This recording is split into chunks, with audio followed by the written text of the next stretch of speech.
Round of applause, a very warm welcome to you. Good afternoon, everyone. My name is Harshavardhan Chauhaan, and I'm a consumer leader. That's what I do. I've been with brands with the likes of ITC, Levers, Godrej, till the time I figured out that I have to do something that has an industry level impact, and was instrumental in building India's fifth biggest e-commerce marketplace, shopnews.com, before driving one of the biggest digital transformation journeys for DLF, India's one of the biggest real estate companies, leading the shopping malls portfolio. And finally, what I thought is the last thing I need to pick up in my learning curve is what I feel is the most difficult task. So can anybody tell what's the most difficult thing, what's the most difficult job in this world? Any guess? Anybody can tell what's the most difficult job? Nobody even wants to attempt that question. Okay, I'll make it simple for you. The most difficult job in the world is to keep your wife happy. Yeah, now nobody else is laughter. My job is even more difficult. My job is to keep everybody else's wife happy. How difficult is that? I'm in a grocery business, which essentially means that every morning, every single day, no matter how many years of COVID, the shops remain 100% open, nothing shuts down, and everybody's got an opinion saying the fruits are not fresh, the vegetables have not been neatly kept in the aisle, I can't really discover where's the shampoo, and your packs are not good enough, they're small, they're large. I don't like the experience, kind of, yeah. So everybody is a consumer. In India, if you look at the retail industry, we are inching towards by 2026 to become a $1.7 trillion economy just in retail. That's huge. The biggest thing that's driving our economy is consumption, and that's something that's driving the global economy. Globally, the retail industry is $27 trillion, out of which $20 trillion is just physical stores. Shopping that gets done when you walk into a shopping mall, or a kirana, or a neighborhood, or any modern retail. And now switching gears to what we have to talk about today, the future of retail, sustainability is truly Phygital. Retail has gone through unprecedented change. Look at the last 3 years. Or even the last decade, the rise and rise of omnichannel, the rise and rise of internet, not trusting internet as a trusted channel to making payments digitally, the bigger transformation in fintech inclusion. Everything now gets delivered at your doorsteps, right from Blinkit to things that gets delivered within 10 minutes, Zepto, and everything else. One of the most important studies of this decade on consumers stated that the average consumer has discovered 5 times more brands in last 3 years during the pandemic than they have done in last decade. And how's that? That's the rise and rise of D2C, disrupting the distribution itself. The ability for a small brand to directly reach out to consumers, which erstwhile was a monopoly of big FMCG companies. Think about Sleepy Owl, that ad you saw on Instagram, some white honey ad you've seen today morning, or new products in apples that are coming in extensive. We've discovered more brands than we've discovered ever before in last 2 years. And with that, the biggest question in front of the unprecedented change that the retail industry is witnessing is sustainability. And when I say sustainability, it's not sustainability that gets discussed at the end of the boardroom agenda. It's about putting it at the heart of the organization.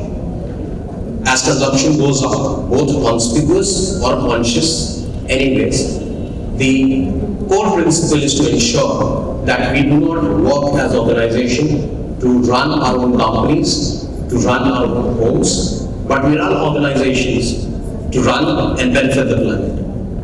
At the core of sustainability is the idea of supporting communities, building communities, and nurturing them. And when I think sustainability as a word gets thrown in any discussion, I think it becomes deprioritized just by design. But to understand sustainability, it's not about additional initiatives, it's about having place in every part of your strategy and operations. Think about circular economy, the ability to reuse, recycle, refurbish, do everything that is required where the consumption becomes more environment friendly, more social friendly, and that's not just an agenda of corporate governance, it's something that consumers are asking for. It's something that is standing in the face of businesses in the future, saying that brands who will really and genuinely drive sustainability at the heart of their agendas would be the ones that would thrive, would be the ones that would be picked by consumers. 64% of Chinese consumers, when they were surveyed, they said that we ourselves want products which are environment friendly, and the world is consuming China. And in next 10 years, what I personally foresee, the world will be consuming India. There will be more Indian companies going MNC, and India for sure will be one of the biggest markets that MNCs will in their playbooks for sure have at the topmost priority. And when you look at from that perspective, it's very important to understand and define sustainability, saying that sustainability is something which has to realign your strategy.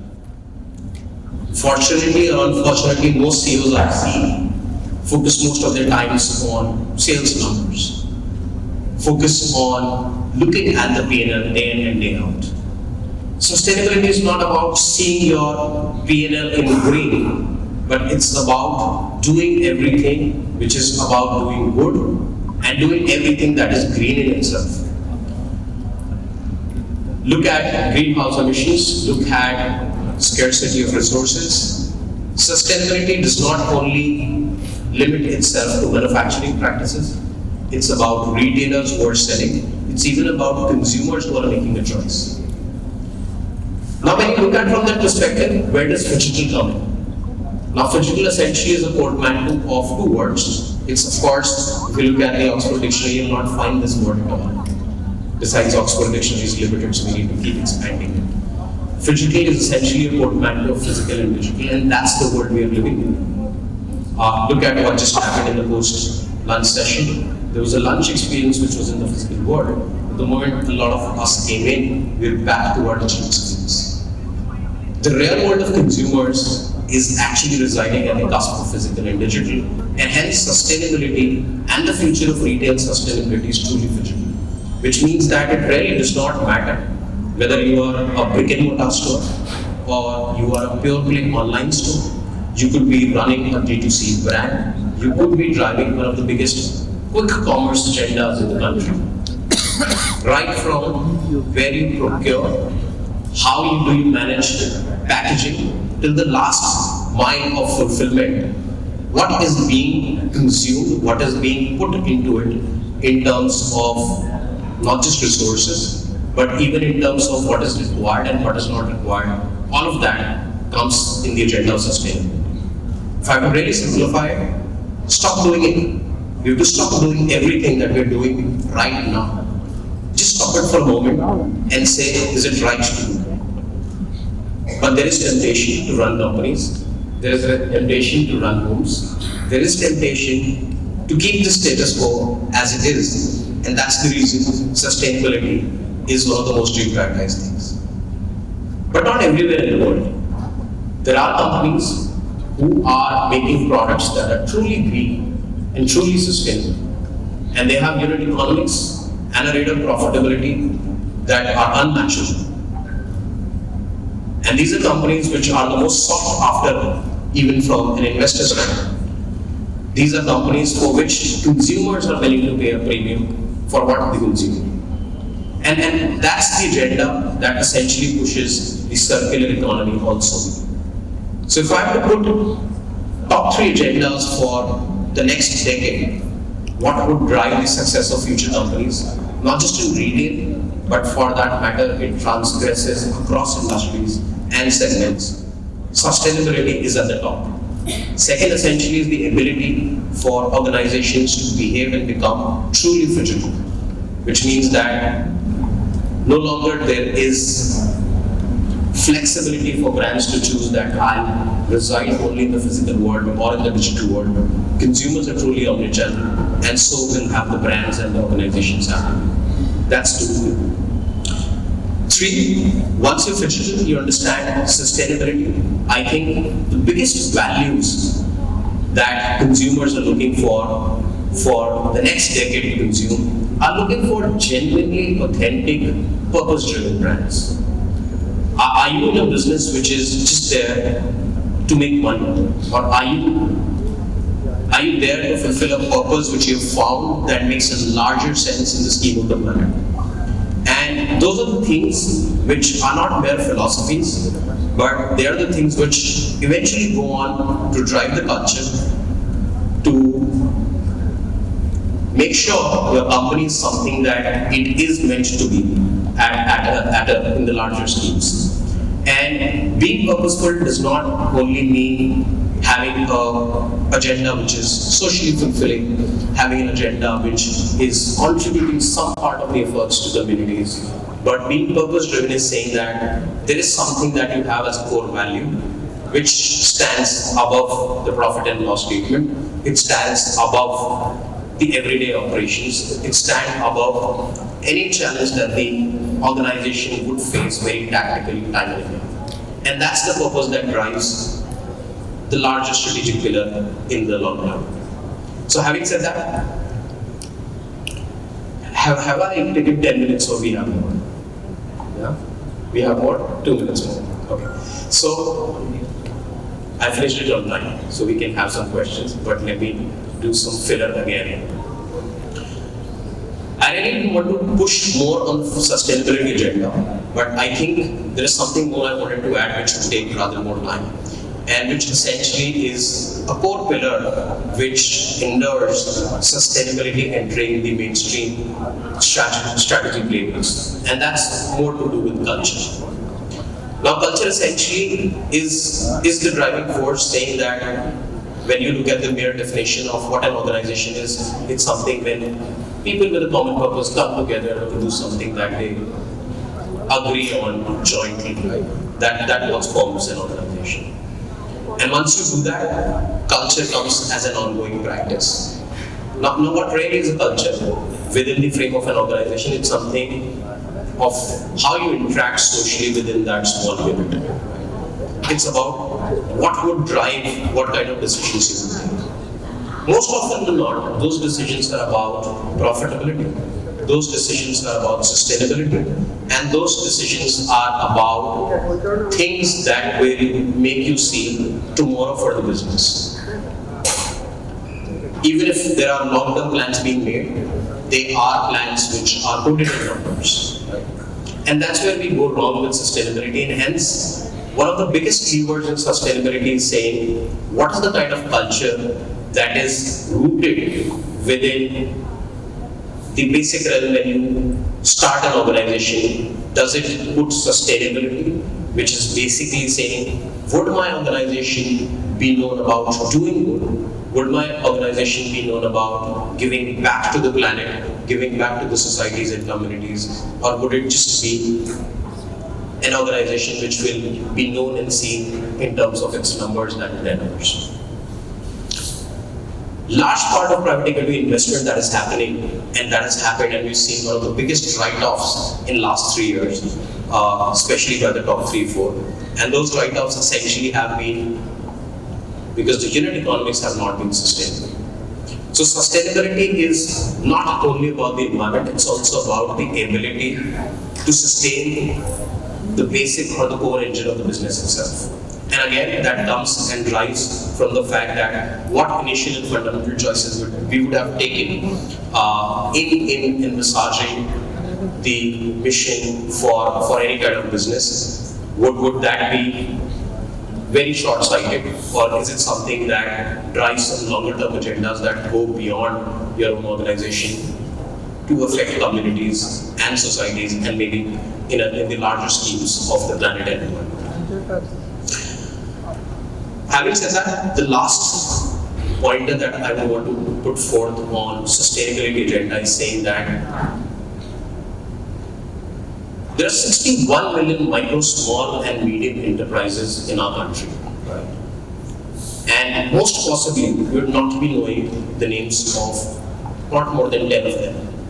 And if you ask them, on 15 of them. But if I tell you what is driving the economic growth in the country, these are not the big market cap companies, but this is the consumption that is being driven in Tier 1, Tier 2, Tier 3 by the MSMEs that are smaller businesses that are driving the consumption. And when I look from that statistical lens, a bigger question comes in that often we hear about bigger corporate governance agendas of the top market cap companies of what they're doing. Picking up some carbon credits, picking up some solar agendas, part of some electric agendas, something on greenhouse gases. But we often forget the larger engine which is driving the economic growth is the MSMEs. And that's where the bigger conversation of collaboration and partnership comes as a big lever in sustainability, saying that sustainability is not something that you will drive in isolation. Sustainability comes with an inclusive agenda, partnering and collaborating with MSMEs, encouraging them to have sustainability at the core of agendas. One of the good examples where the government of India has taken, saying that any procurement they do promote MSMEs, right? They ensure that they support them as they grow in their journey. And that is likewise with sustainability as agenda, saying that when you do businesses or partnerships or collaborations, and when you are building your strategy playbooks, do not just think about the bigger companies, think about the 51 or 60 million MSMEs that are there. And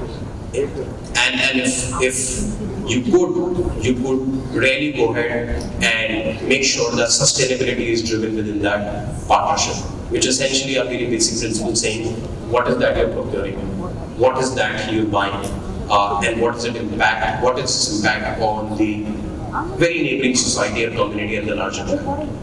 And those fundamental questions are something which, why does that become important? Not just because I'm saying it. I'm a consumer leader, so I will see and believe anything that I think the next decade of time that we see would be influencing consumers to the largest extent. And the future consumer in the next decade would be picking up brands, would be picking up organizations that are truly sustainable. They would certainly be making choices on smaller things, saying that which packet to pick up. And if there is a packet which is eco-light, which is eco-friendly, they would certainly go ahead and make that choice. Consumers would be making choices on investing in products that are built strong to sustain for a long period of time, and not the ones which are use and throw and which are detrimental to the environment. And when you look back that in hindsight, 5 years down the line, and look at companies saying that these are the companies, they spend a lot in marketing, they did a great job in announcing what they do, but they really did not end up doing good. The reason for that is maybe they lost out the starting gun on putting sustainability at their heart of their organization. I could have talked about a lot of things. I genuinely wanted to talk about sustainability in retail, and specifically retail, which is and if I look at grocery, which is contributing $300 billion in the Indian economy, I think the biggest or the most pressing thing that I see in the realms of business is how the consumption is happening every single day, every single moment.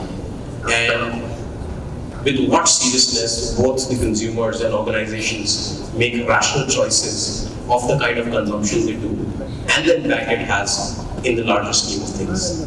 It's something that's important to me because it's something that determines what world the future generations see.